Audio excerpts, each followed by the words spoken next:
تاریخی تعلق کیا ہے؟ جب فارسی زبان بر صغیر کی کتنی اردو کتابیں فارسی میں ترجمہ ہو چکی ہیں؟ فارسی ادب کو دو بنیادی ادوار میں تقسیم کیا جاتا ہے۔ ایران اور پاکستان کے تعلقات کو ایران میں بہت کم جانے جاتے ہیں جدید فارسی ادب کے بارے میں اور فکری زاویے کے لحاظ سے ایک دوسرے سے بہت مختلف ہے۔ جو ہمارا چینل ہے اس کو آپ کس نظر سے دیکھتے ہیں؟ نظربان نے خود کو ایک معاون پلیٹ فارم اور بے آوازوں کی آواز کے طور پر پیش کیا ہے۔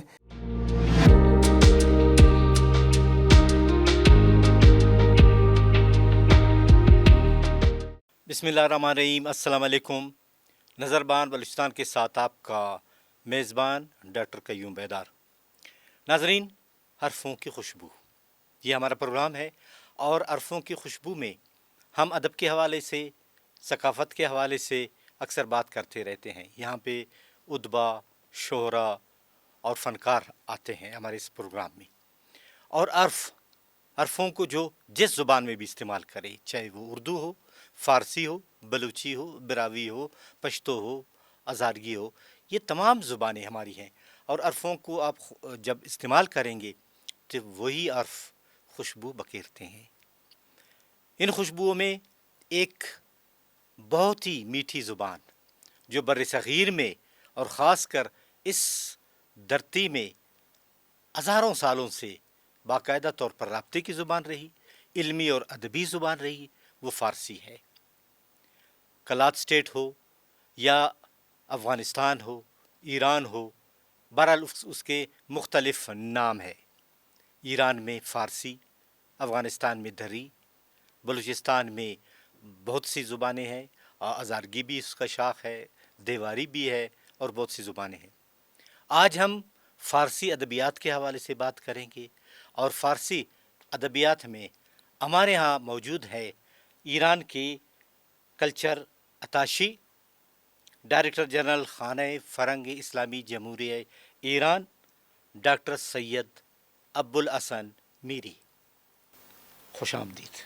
خوش میکنم. سلام. آقا میری، آپ ہمیں یہ بتائیں کہ ایران اور پاکستان کے درمیان ثقافتی مماثلتیں کیا ہیں؟ ایران اور پاکستان کے درمیان گہری اور قدیم ثقافتی مماثلتیں پائی جاتی ہے جو صدیوں کے تاریخی عمل کے دوران وجود میں آئی ہے۔ یہ مشترکہ تاریخی، مذہبی، لسانی اور نسلی رشتوں سے جنم لیتے ہیں۔ ایران اور پاکستان کے درمیان ثقافتی مماثلتیں بے شمار ہے، جن میں سے کچھ ایک کی طرف میں اشارہ کرتا ہوں۔ ہماری جو مشترکہ اقدار ہے وہ ہے زبان اور ادب۔ فارسی زبان و ادب نے پاکستان کی زبانوں، خاص طور پر اردو زبان پر گہرا اثر ڈالا ہے۔ اردو زبان میں بے شمار فارسی اصطلاحات اور الفاظ شامل ہے۔ شاعر علامہ اقبال لاہوری نے اپنے کلام کا ایک بڑا حصہ فارسی زبان میں تخلیق کیا ہے، جو دونوں ممالک کے گہرے ثقافتی رشتوں کی عکاسی کرتا ہے۔ اس کے بعد آتا ہے دین اور مذہب۔ دونوں ممالک کی اکثریتی آبادی مسلمان ہیں، اور اسلام دونوں قوموں کی ثقافت میں اہم کردار ادا کرتا ہے۔ اس کے بعد ہے معماری۔ پاکستانی فن تعمیر پر ایرانی طرز تعمیر کا اثر واضح طور پر نظر آتا ہے، خاص طور پر مساجد، مزارات اور قدیم باغات میں۔ یہ انداز دونوں ممالک کے مشترکہ جمالیاتی ذوق کی نمائندگی کرتا ہے۔ مثال کے طور پر لاہور کی وزیر خان اور ٹھٹھہ کی شاہجہان مسجد اس کی نمایاں مثالیں ہیں۔ عمارتوں کی تزئین و آرائش میں پیچیدہ ٹائل کاری، جیومیٹریائی نقش و نگار اور خطاطی کا استعمال ایرانی طرز تعمیر سے خاصی مشابہت رکھتا ہے۔ ایرانی طرز تعمیر میں گنبدوں اور میناروں پر خاص زور دیا جاتا ہے، جو ایران اور پاکستانی مساجد میں واضح طور پر دیکھا جا سکتا ہے۔ پاکستان کے متعدد مزارات میں موجود نفیس ٹائل کاری اور آئینہ کاری، جیسے سندھ میں لال شہباز قلندر کے مزار پر، ایران کے مذہبی مقامات مثلاً شیراز میں شاہ چراغ کے مزار سے ملتا جلتا ہے۔ اس کے بعد باری آتی ہے غذا اور پکوان۔ پاکستان اور ایران کی خوراکی ثقافت میں بے شمار مماثلتیں موجود ہیں، جو ایرانی پکوانوں کے اثرات کی عکاسی کرتی ہے۔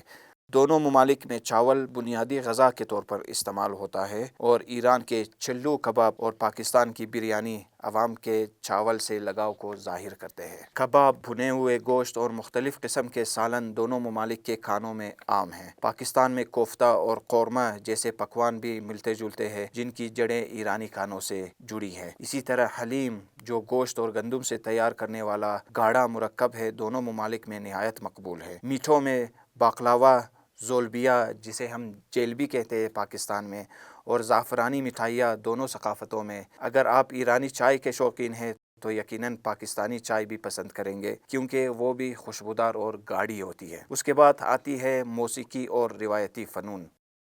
ایران اور پاکستان کی موسیقی خاص طور پر کلاسیکل اور مقامی روایات میں ایک دوسرے سے گہری مماثلت رکھتے ہیں۔ قوالی جو ایک روحانی اور مذہبی موسیقی کی صنف ہے پاکستان میں بہت مقبول ہے اور اس پر ایرانی موسیقی کی روایتوں کا گہرا اثر ہے۔ ایرانی کلاسیکل موسیقی اپنے گہرے اور شاعرانہ اشعار انداز کے ساتھ پاکستان میں بھی قدر کی نگاہ سے دیکھی جاتی ہے۔ اگر آپ ان میں سے کسی ایک ملک کے ثقافتی پروگرام میں شریک ہو تو آپ کو نغموں اور دھنوں میں مانوس تال اور لے سنائی دے گی۔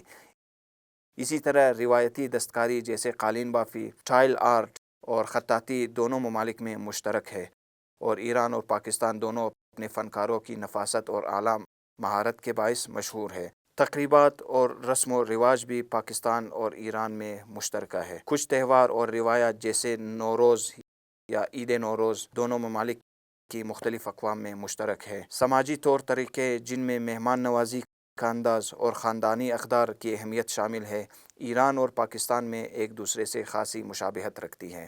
ایران میں خواتین عموماً چادر یا اسکارف پہنتی ہیں جبکہ پاکستان میں شلوار قمیض مرد اور عورت دونوں کا قومی لباس ہے۔ پاکستانی لباسوں پر موجود کشیدہ کاری اور ڈیزائنوں میں اکثر فارسی کے آثار نظر آتے ہیں، خاص طور بلوچستان اور خیبر پختونخوا کے علاقوں میں۔ ایرانی قالین، کڑھائی اور اعلیٰ معیار کے کپڑے پاکستان میں بھی بہت پسند کیے جاتے ہیں اور بہت سے پاکستانی فیشن ڈیزائنرز اپنی تخلیقات میں فارسی فن سے متاثرہ عناصر استعمال کرتے ہیں۔ اس کے علاوہ سرحدی علاقوں میں بسنے والے لوگ خاص طور پر ایران کے صوبہ سیستان و بلوچستان اور پاکستان کے صوبہ بلوچستان میں گہرے نسلی، ثقافتی، خاندانی اور قبائلی رشتے موجود ہیں۔ سرحدی علاقوں میں پائے جانے والے مشترکہ خاندان اور قبائل دونوں ممالک کے درمیان پل کا کردار ادا کرتے ہیں۔ فارسی زبان بولنے والے صوفیاء کرام اور عرفاء نے بر صغیر میں جو آج پاکستان کا حصہ ہے فارسی زبان اور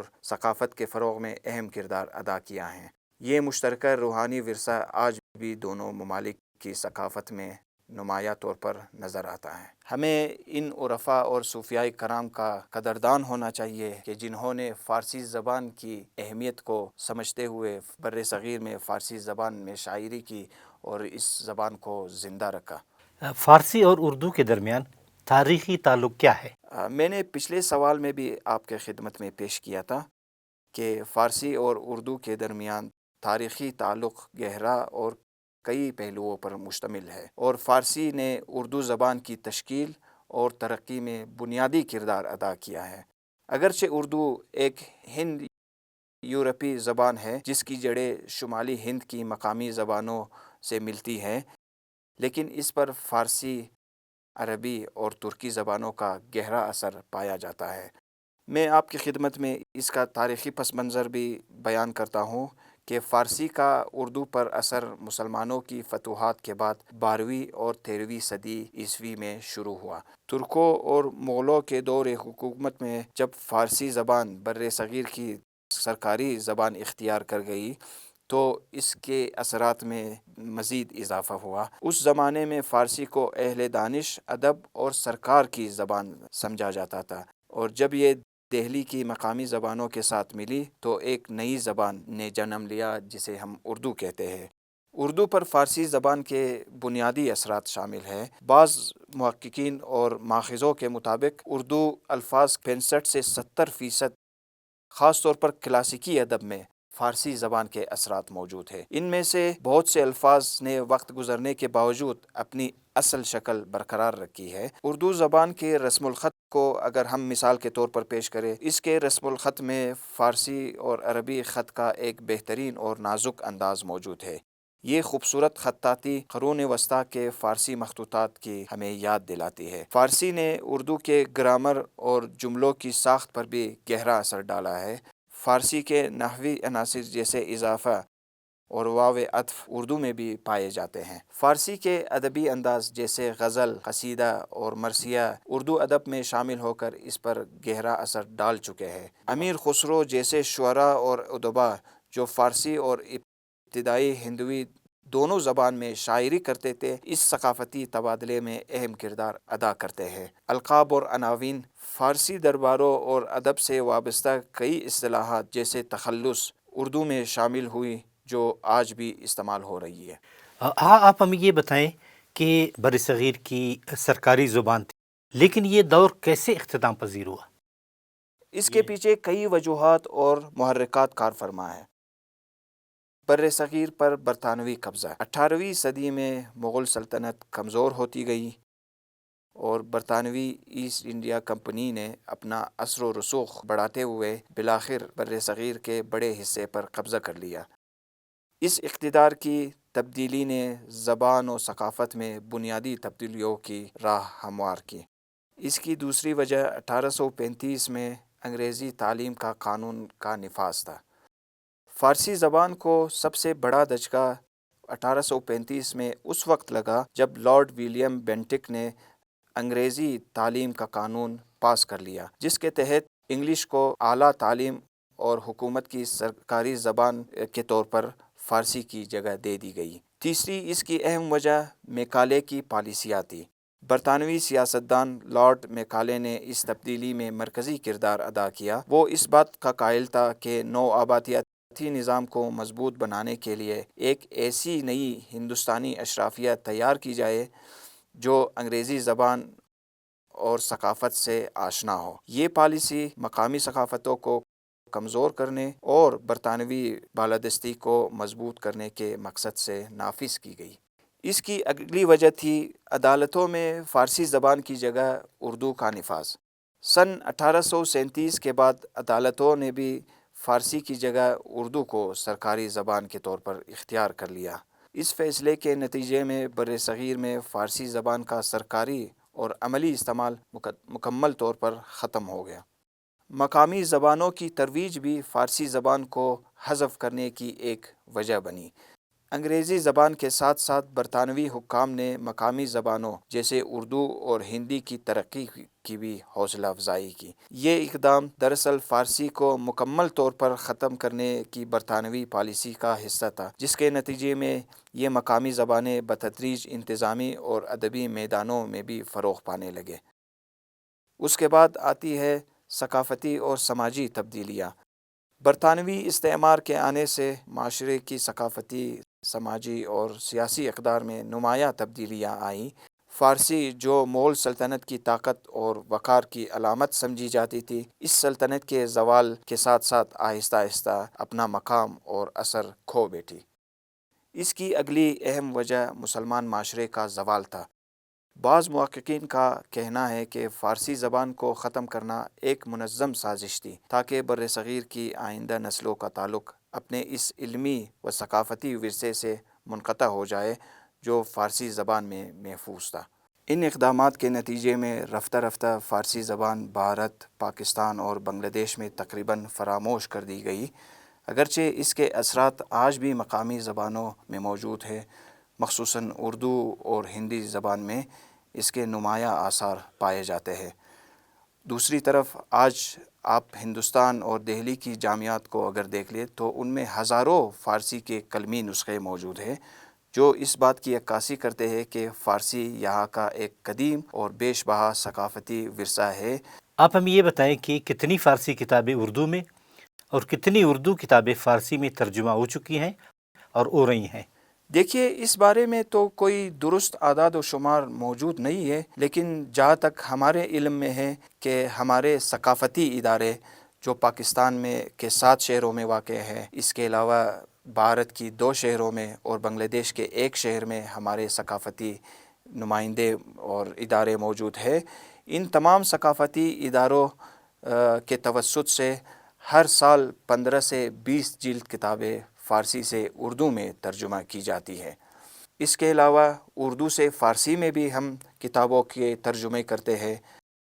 اگر آپ کی نظر میں کوئی اچھی اردو کی کتاب ہے تو آپ اس کتاب کو ریکمینڈ کریں، وہ کتاب ہم ایرانی ناشرین کو دے کر ترجمہ اور اس کی اشاعت کرائیں گے۔ ایران کے اندر بھی بعض ایسے ناشر ہے جو مستقل طور پر اردو کتابوں کا فارسی میں ترجمہ کرتے ہیں اور اسے شائع کرتے ہیں۔ ہمیں امید ہے اور ہماری بھرپور کوشش ہے کہ پاکستان میں موجود ایرانی ثقافتی ادارے اس کام میں مزید فعال کردار ادا کریں۔ اس کے علاوہ ہم چاہیں گے کہ ایران میں موجود پاکستان کے ثقافتی ادارے بھی اردو کتب کی فارسی میں ترجمہ اور اشاعت کا اہتمام کر کے اپنا کردار ادا کریں۔ ہمیں قدیم اور جدید فارسی ادب کے بارے میں بتائیں۔ دیکھیے، فارسی ادب کو دو بنیادی ادوار میں تقسیم کیا جاتا ہے، ایک قدیمی یعنی کلاسیکل اور ایک جدید دور، جو موضوع، ساخت، زبان اور فکری زاویے کے لحاظ سے ایک دوسرے سے بہت مختلف ہے۔ یہ فرق ایران کی سماجی، ثقافتی اور تاریخی تبدیلیوں کا نتیجہ ہے۔ کلاسیکل فارسی ادب کو اگر دیکھا جائے تو یہ ادب 3 صدی ہجری یعنی 9ویں صدی عیسوی سے شروع ہوتا ہے اور اس کی درج ذیل خصوصیات ہے۔ اس دور میں شعری قالب جیسے قصیدہ، غزل، مثنوی، رباعی اور قطعہ عام تھے اور شعراء وزن و قافیہ کی سختی سے پابندی کرتے تھے۔ دوسرا، زبان اور ساختار۔ زبان اور بیان کی خصوصیات کی بات کی جائے تو کلاسیکی ادب کی زبان نہایت فنی، بلند اور پرتکلف تھی۔ اس کے ساتھ ساتھ ادبی صنعتوں اور لفظی کھیلوں کا استعمال بھی بہت عام تھا۔ اس کی اگلی خصوصیت موضوعات ہے۔ اس دور کے نمایاں موضوعات میں تصوف، اخلاقیات، بادشاہوں کی مدح سرائی، رزمیہ داستانیں، محبوب کی ستائش اور مذہبی مضامین شامل تھے۔ اس دور کی اگلی اور اہم خصوصیت نمایاں شخصیات کا موجود ہونا ہے۔ مثال کے طور پر ابوالقاسم فردوسی جنہوں نے شاہ نامہ لکھا، حافظ شیرازی جنہوں نے دیوان حافظ لکھے، مولانا رومی جیسی شخصیات جنہوں نے مثنوی معنوی شاعری کی اور لکھا، نظامی جنہوں نے خمسہ نظامی لکھا اور شیخ سعدی جنہوں نے گلستان سعدی لکھے۔ ان کا شمار اس دور کے عظیم شخصیات میں ہوتا ہے۔ عالمی نظریے کے حوالے سے دیکھا جائے تو کلاسیکی ادب زیادہ تر روحانی، ماورائی اور اخلاقی مسائل پر توجہ دیتا تھا اور انسان کے باطنی احساسات و خیالات کو سماجی یا سیاسی مسائل پر ترجیح دی جاتی تھی۔ اب اگر جدید یا ماڈرن فارسی ادب کی بات کی جائے تو جدید فارسی ادب 200 سال پہلے یا 2 صدی پہلے سے شروع ہوا۔ ایرانی معاشرہ سماجی تبدیلیوں اور مغربی ادب کے اثرات سے متاثر ہوا۔ اس دور کے ادب میں جدت پسندی اور روایتی قید و بند سے آزادی کا رجحان نمایاں طور پر دیکھا جاتا ہے۔ فارسی کے عصری ادب میں جدید اصناف کا شامل ہونا بھی اس کی ایک خصوصیت ہے۔ اس دور کے اہم ادبی اصناف میں جدید شعر یا شعر نو، جس میں آزاد اور مختصر نظموں کے علاوہ افسانے، ناول اور ڈرامے بھی شامل ہیں۔ ایران کی ایک معروف شاعر ہے نیما یوشج، جن کو فارسی شاعری یا شعر نو کا بانی سمجھا جاتا ہے۔ اگر موجودہ فارسی ادب میں زبان اور بیان کی بات کی جائے تو زبان پہلے سے زیادہ سادہ اور عام بول چال کے قریب ہو گئی ہے تاکہ عام قارئین اسے آسانی سے سمجھ سکے۔ ادیبوں اور شاعروں نے پیچیدہ استعارات اور تشبیہوں کے بجائے براہ راست اظہار پر زور دیا ہے۔ موضوعات کی اگر بات کی جائے تو جدید ادب کے موضوعات زیادہ تر سماجی، سیاسی، تنقیدی اور حقیقت پسندانہ ہوتے ہیں۔ مصنفین تعریف اور تمجید کے بجائے معاشرتی مسائل، خواتین کی حالت، قومی شناخت اور عصری حالات پر لکھنے لگے ہیں۔ آپ ہمیں قدیم اور جدید فارسی ادب کے بارے میں کچھ بتائیں۔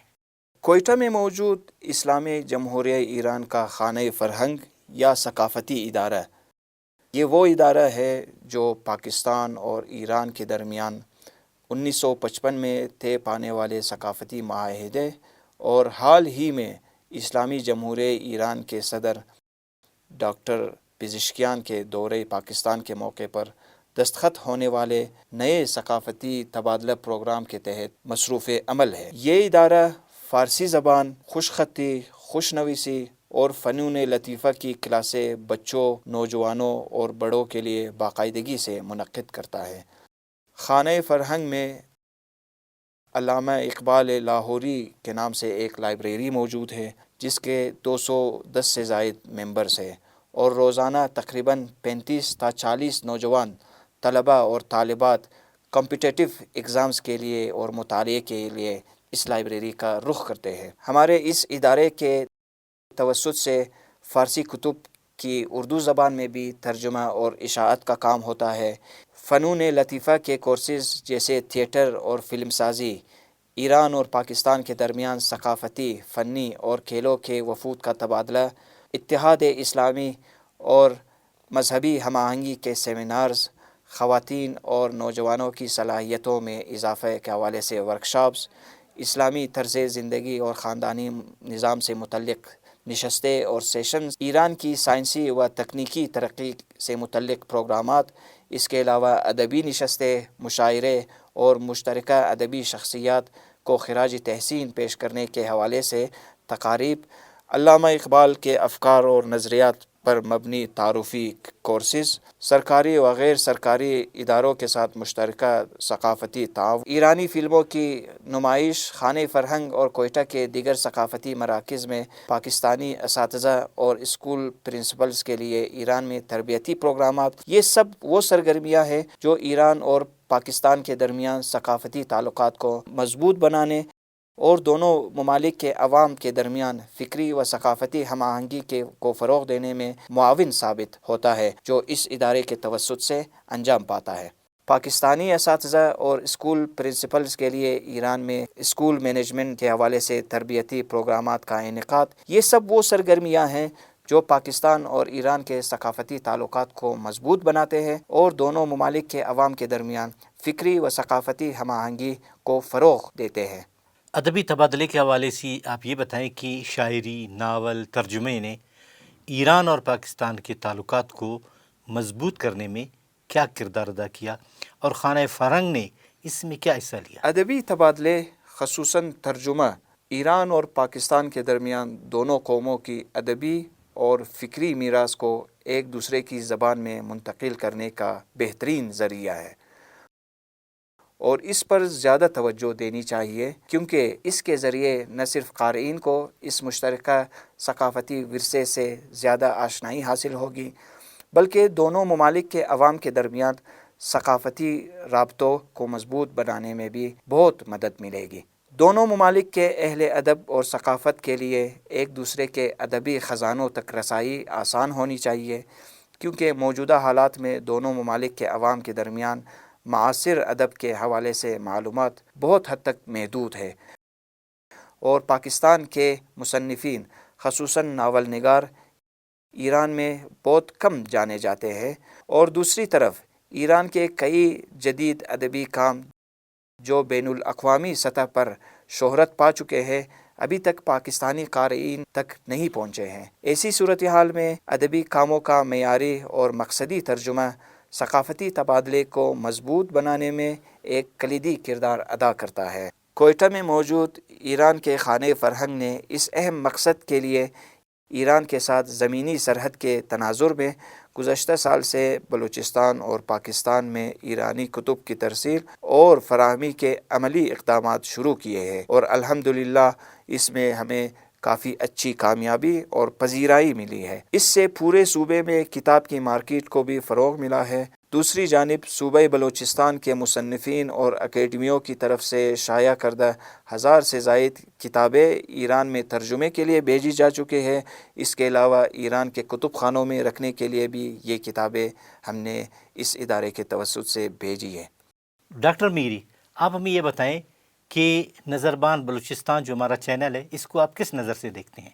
میری نظر میں نظربان چینل نے مختصر عرصے میں اپنے بہترین پروگراموں اور بلوچستان کے مثبت چہرے کو اجاگر کر کے اس صوبے میں قابل ذکر مقبولیت حاصل کی ہے۔ نظربان نے اپنی مکمل توجہ صرف بلوچستان کے علاقے پر مرکوز رکھا، جو طویل عرصے تک میڈیا کی نظروں میں وہ مقام حاصل نہیں کر سکا جو اس چینل نے بلوچستان کو دی ہے۔ اس کے علاوہ یہ چینل یوٹیوب اور فیس بک جیسے لائیو اسٹریمنگ پلیٹ فارمز کا سہارا لیتے ہوئے شارٹ کلپس اور دلچسپ ویڈیو کلپس نشر کرتا ہے جو مکمل طور پر نوجوان نسل اور مقامی ڈیجیٹل صارفین کی عادات استعمال کے عین مطابق ہے، اور سوشل میڈیا صارفین اس چینل کے کنٹینٹ کو نہایت پسند کرتے ہیں، جس کی وجہ سے اس چینل کی مقبولیت میں اضافہ ہوا ہے۔ نظربان نے خود کو ایک معاون پلیٹ فارم اور بے آوازوں کی آواز کے طور پر پیش کیا ہے۔